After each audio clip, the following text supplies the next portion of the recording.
नमस्कार दोस्तों। आप सबका एक बार फिर से हमारे YouTube चैनल पर हार्दिक स्वागत। मैं आपका दोस्त विवेक गुप्ता। आज के वीडियो में दोस्तों मैं आप दोस्तों के साथ एक बड़ी ही खूबसूरत टेक्निक शेयर करने जा रहा हूं। लाइफ का कोई भी इवेंट हो, इस टेक्निक को अप्लाई करते हुए आप बड़ा इजीली उसे प्रिडिक्ट कर सकते हैं। जैसे आज की चर्चा में हम शादी जैसे इवेंट की बात करें कि शादी योग्य कोई नेटिव हो और हमें जानना हो उसकी शादी कब होगी, तो हम इस टेक्निक से विद इन मिनट जान सकते हैं। क्योंकि आप जानते हैं वैदिक एस्ट्रोलॉजी में या फिर केपी एस्ट्रोलॉजी, उसमें शादी जैसे इवेंट को प्रिडिक्ट करने के लिए पहले तो हम भाव पर जाते हैं, फिर भाव के स्वामी को, फिर कारक को, फिर डिविजनल चार्ट में। इसी तरह केपी में हाउस सिग्निफिकेटर निकालिए, रूलिंग प्लैनेट निकालिए, फिर कॉमन निकालिए, फिर फ्रूटफुल निकालिए। और सबसे बड़ी बात वहां पे डीबीए फिक्स करने में आती है। वहीं पर जाके सब कंफ्यूज हो जाते हैं, क्योंकि विषोंतरी दशा जो है वो 120 साल की है। जो ये ग्रह हैं, कुछ ग्रहों की दशाएं काफी लंबी चलती है। जैसे कि मान लो गुरु की दशा 16 साल की है, राहु की दशा 18 साल की है, शुक्र की दशा 20 साल की है। और मान लो जिस नेटिव की हम शादी प्रिडिक्ट करने जा रहे हैं उनको अभी शुक्र की दशा स्टार्ट हुई, तो पहले 3 साल तो शुक्र में शुक्र ही चलेगा।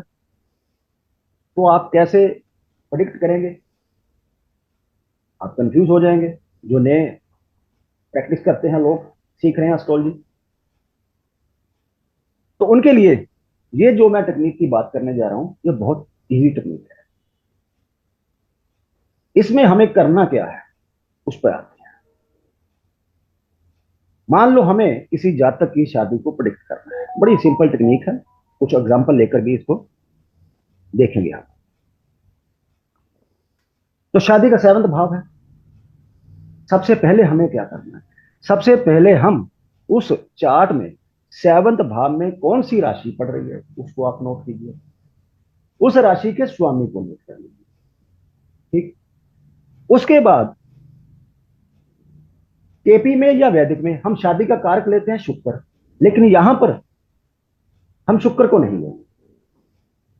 यहां पर हम जैमिनी एस्ट्रोलॉजी में जो कारक होते हैं, उन कारकों में जो दारा कारक होता है जिसको शादी के लिए देखा जाता है उसको लेंगे। जैसे इस चार्ट में गुरु दारा कारक है, ये शादी का कारक है।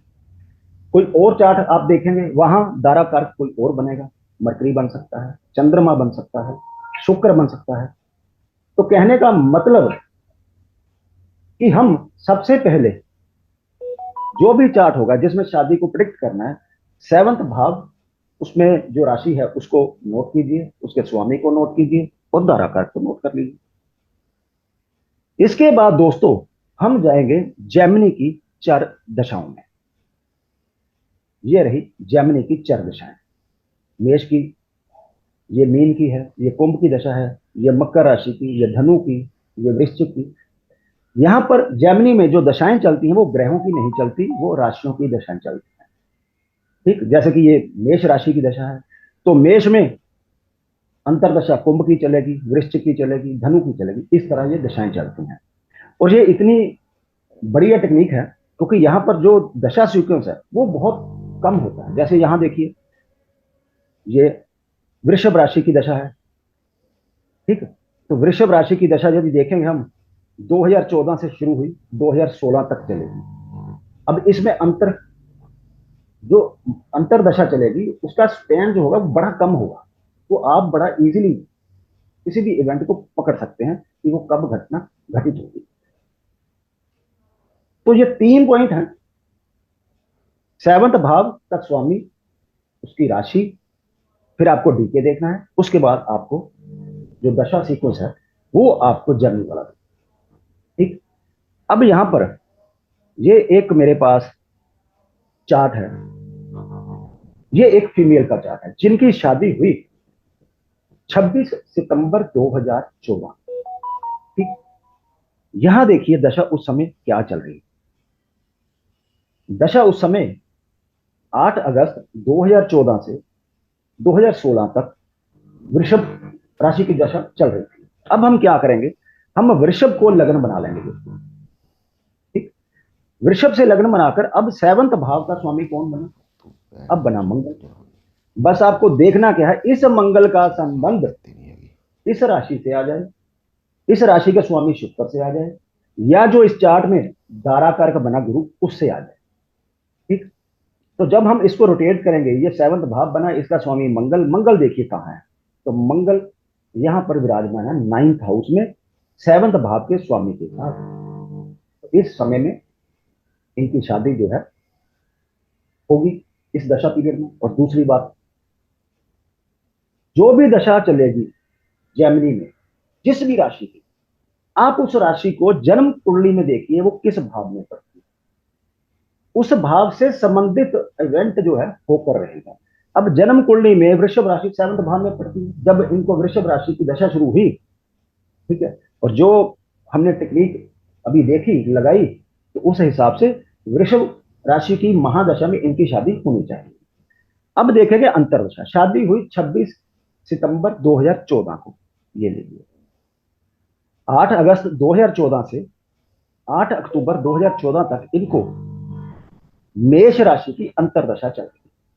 अब हम क्या करेंगे, इस मेष राशि को लगन में ले आएंगे और अब देखेंगे सेवंथ भाव में कौन जो है स्वामी बना। सेवंथ भाव का स्वामी बना यहां पर तुला राशि है शुक्र। शुक्र जन्म चार्ट में देखेंगे, शुक्र जन्म चार्ट में 7वें भाव का ही स्वामी है।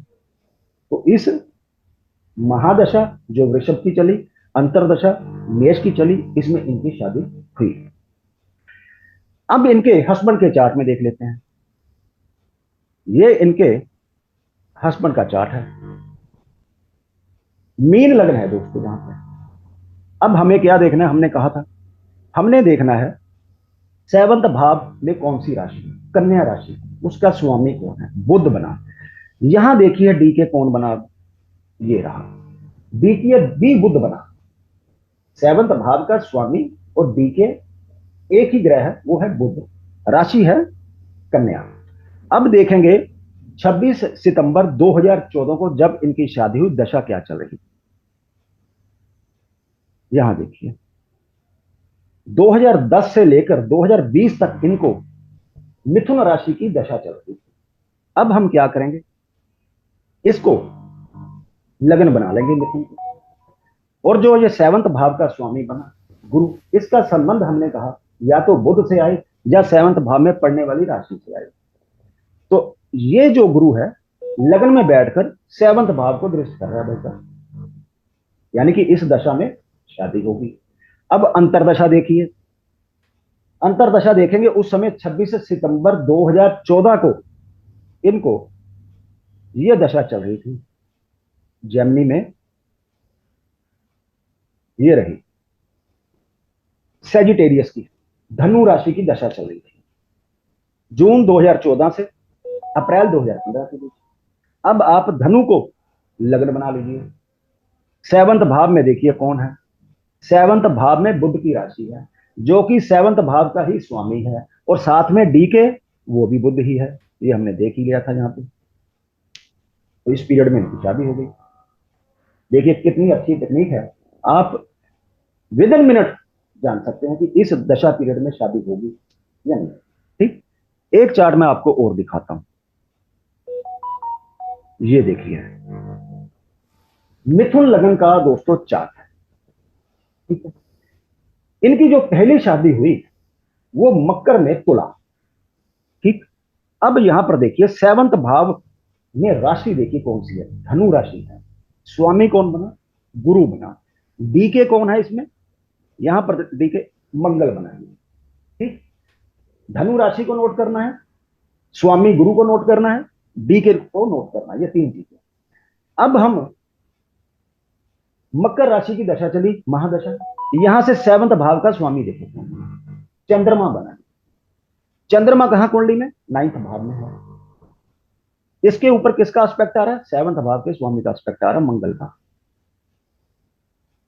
इस महादशा में शादी होगी। अंतरदशा क्या थी, तुला, ये रही तुला राशि। यहां से सेवंथ भाव का स्वामी देखिए कौन है, मंगल। मंगल कौन है इस चार्ट में, डी के कहां विराजमान है? सेवंथ भाव के स्वामी के साथ लग्न में विराजमान है और सेवंथ भाव को दृष्टि कर रहा है। ठीक। अब इनकी दूसरी शादी हुई, वो कब हुई? वो हुई धनु में लिब्रा। धनु कहां है? ये रही राशि, ये सेवंथ भाव की राशि है। ठीक है, इसको लग्न बनाएंगे। पहली बात तो है ही सेवंथ भाव की राशि, लग्न बनाने की जरूरत नहीं पड़ेगी। ठीक। तुला हम देख ही चुके हैं कि मंगल सेवंथ भाव का स्वामी है, डीके है, सतमेश के साथ लग्न में बैठ कर सेवंथ भाव को देख रहे हैं, दूसरी शादी हो गई। देखिए कितनी बढ़िया, और एकदम आप आराम से इसको देख सकते हैं। यहां पर मैंने क्या किया, दशा सीक्वेंस मैंने चर दशा ही उठाई, क्योंकि मैं कह चुका हूं आपको कि चर दशा जो है जेमिनी की, ये बड़ी छोटी छोटी होती हैं। ठीक है, जैसे यहां पर देखिए मिथुन की महादशा सिर्फ 2 साल की। अब जब आप 2 साल की महादशा पकड़ेंगे तो अंतरदशा कितनी छोटी छोटी है। वहां पर आपका दिक्कत क्या आ रही है कि विषांतरी दशा में ग्रहों की दशाएं बहुत लंबी, और अंतरदशा आ जाए किसी बड़ी, जिस ग्रह के नीचे, जैसे शुक्र में शुक्र या शनि में शनि या गुरु में गुरु, तो वहां पर जो एस्ट्रोलॉजी सीख रहे हैं दोस्त मेरे या प्रैक्टिस कर रहे हैं, वहां पर आप कंफ्यूज हो जाते हैं। यहां पर दशा इसको पकड़िए, धारा कारक पकड़िए, और इसको प्रिडिक्ट वैदिक के हिसाब से कीजिए, जेमिनी के हिसाब से प्रिडिक्ट मत कीजिए, फिर वहां पे आप फिर कंफ्यूज हो जाएंगे। क्योंकि जेमिनी के हिसाब से प्रिडिक्ट करेंगे, अरुदर लगन निकालिए, उपपद लगन निकालिए, पांचवें भाव का वो निकालिए उपपद, फिर सेवंथ भाव का निकालिए। यहां पर यदि आप जेमिनी से प्रिडिक्ट करने की कोशिश करेंगे वो गलत हो जाएगा। हमें सिर्फ जेमिनी की दशा उठानी है, जेमिनी का कारक उठाना है, प्रिडिक्ट जैसे हम वैदिक में करते हैं वैसे ही देखना है, यानी कि युति और दृष्टि वैदिक ही लगे। ये थी आज की चर्चा दोस्तों। आशा करता हूं यह टेक्निक जो मैंने आपसे शेयर की आपको अच्छी लगी। यदि अच्छी लगी, कमेंट बॉक्स खुला है, आप अपने विचार वहां रख सकते हैं। और जल्दी ही मिलते हैं एक नई जानकारी के साथ, तब तक के लिए दोस्तों नमस्कार।